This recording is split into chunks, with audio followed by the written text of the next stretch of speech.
Сәлеметсіздер ме, құрметті оқушылар? Бүгінгі сабаққа қош келдіңіздер. Кешегі сабақты жалғастырамыз. Логарифмдер және олардың қасиеттерін жалғастыратын боламыз. Бүгін біз қасиетке арналған есептер жиынтығын шығаратын боламыз. Ең бірінші қасиет өткенде айтқан. Ең бірінші қасиетіміз ол базовый қасиет. Мысалы, логарифм 2/8. Ол дегеніміз логарифм 2/8 ол дегеніміз 3-ке тең. 2-ның 3 дәрежесі 8-ге тең. Ал логарифм 5/25 ол бізде 2-ге тең. Логарифм 10/0-дің 1. Оны былай шығаратын боламыз. Өткенде айтқандай, логарифмді дәрежелеп аламыз. 10-ның -3 дәрежесі деп аламыз. Өткен сабақта естеріңізде болса, біз дәрежені алдына шығарып тастаймыз деп айтқан болатынбыз. -3. Логарифм 10/10. Ол дегеніміз -3 көбейтілген 1. Жауабы -3. Екінші қасиет бізде логарифм a-1 немесе логарифм a-a. Есептерді шығаратын болсақ, өткен сабақта айтқан болатын, кез келген санның 0 дәрежесі ол 1-ге тең. Мысалы, a-ның 0 дәрежесі ол 1-ге тең. Мысалы, логарифм 3/1. Ол дегеніміз 0-ге тең. Өткен сабақта айтқан болатын. Және айтқан болсам, логарифм a-ның қандай сан болса да, оның жауабы 1-ге тең. Екінші жауабымыз 1-ге тең. Енді өткен сабақта тағы естеріңізде болатын болса, біз қосу амалын, көбейту амалын үйренген болатынбыз. Мына есепті шығаратын болсақ, міне, бізге мына жерден 0 жауап шығады. Сөйтіп логарифм 4/1. Кез келген санның 0 дәрежесі 1-ге тең деп айттық. Логарифм 4-тен 4. Ол дегеніміз 1-ге тең. Логарифм 4/16-мыз ол 2-ге тең. Және қасиет 2. Бізде көбейтіндінің логарифм. Жаңа біз шығардық қой сол. Логарифм 2/4 көбейту 8. Мәнін есептейтін болсақ, логарифм 2/8 қосылған логарифм 2/4. Бұның жауабы бізде 3 қосылған 2 ең 5 шығатын болады. Логарифм 5/3 қосылған логарифм 5/15 өрнегін бір логарифм түрінде жазайық. Сіздер көрдіңіздер ме? Мына түрге келтіру керек. Бізде қосылған кезде көбейтеміз деп айттық қой. Енді осыны жазатын болсақ, логарифм 5/3 көбейтілген 15. Ең басты есте сақтайтын жағдай бізде негіздері бірдей болу керек. Қасиет 3 бөлінінің логарифмі. Логарифм 2/16 бөлінген 4. Біз мына түрге келтіруіміз керек.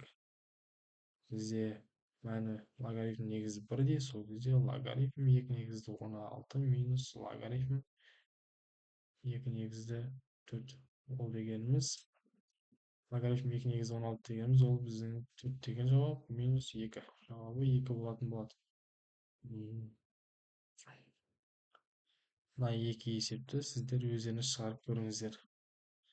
Және есте сақтайтын жайт бізде тағы да айтамын, негіздері бірдей болу керек. Ол болмаса логарифм жауабы ешқашан шықпайтын болады. Келесі қасиет дәреженің логарифмі. Логарифм a/x-тің k дәрежесі. Міне, бізге бірінші мына есеп шығару керек. Жаңа бірінші есепті үйренгендей бізде логарифм 2/8-дің 3 дәрежесі. Ол дегеніміз 3-ті алдына шығаратын боламыз. 3 логарифм 2/8.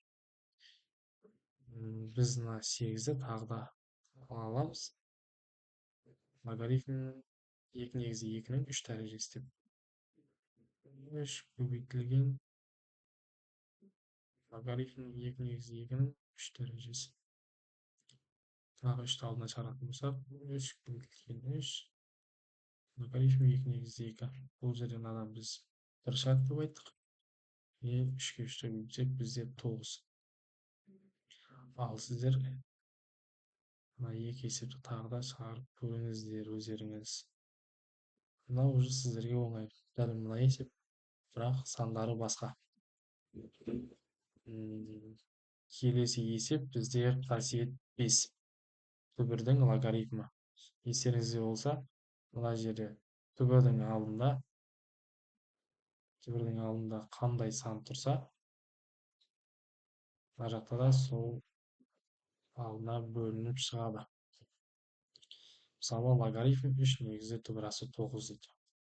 Оны шығаратын болсақ, біз логарифм 3 негізі 9-ның 2-ден 1 дәрежесі.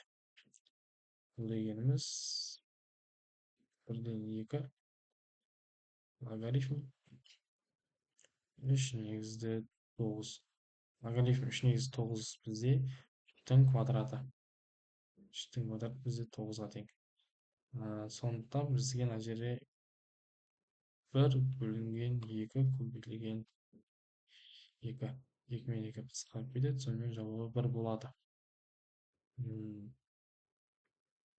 Енді бізге мына есеп шығарып көрейік. Сәл қиынырақ есепті. Мына жер өшіріп алайын, қазір күтетіңіздер.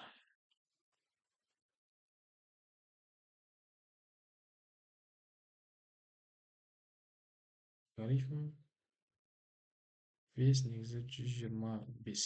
Алдында түбір бар. Қарапайым санға келтіру керек бізге. Енді қараңыздар. Логарифм 5 негізі 125-дің 2-ден 1 дәрежесі.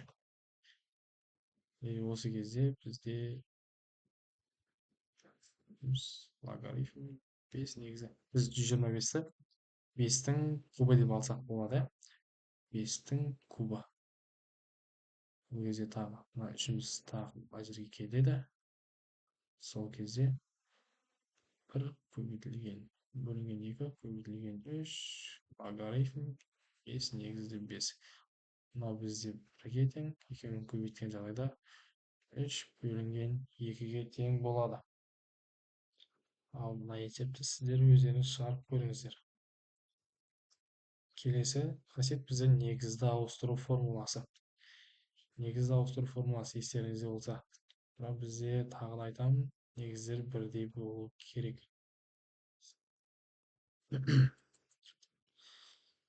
Ал бізде логарифм 2 негізі 7-ның логарифм 7, логарифм 2 түрінде жазыңыз дейді. Қарайық. Бізде ол логарифм 2 негізі 7 тең логарифм 7 бөлінген логарифм 10 негізінде 2. Осы түрінде жазыңыз. Көрдіңіздер ме? Мына жерде қысқарып кетеді да, сонымен екісі мына жерге келді.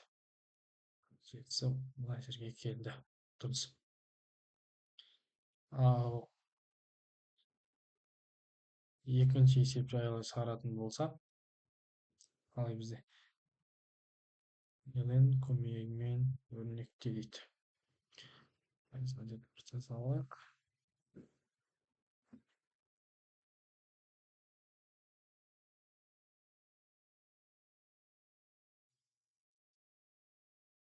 Логарифм 3 негізі 5-ті ln біріне келтіру керек.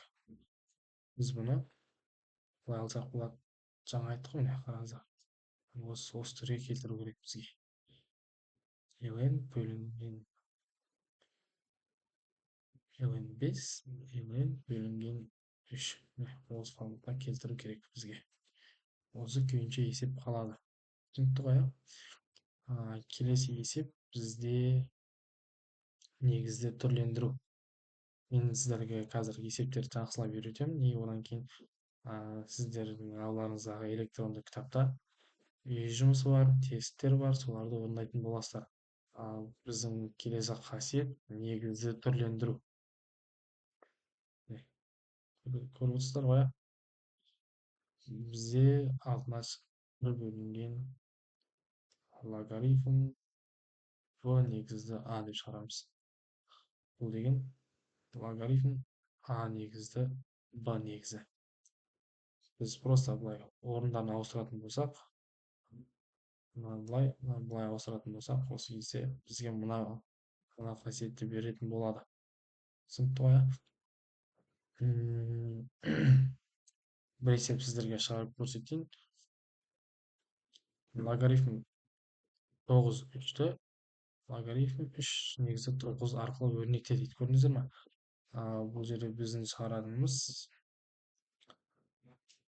логарифм 9 негізді 3. Біз бұны былай алсақ болады. 1 бөлінген логарифм 3 негізді 9 деп. Бұл бізде мына жерден 1, анадан 2 шығады. Есептің жауабы 2-ден 1. Ал келесі қасиетті түсіндіретін болсам, кері функция қасиеті. Кері функция қасиеті. Логарифм а негізді x тең x. Логарифм а негізді аның x дәрежесі. Ол дегеніміз тағы x. Көрдіңіздер ме? Мысалға айтатын болсам,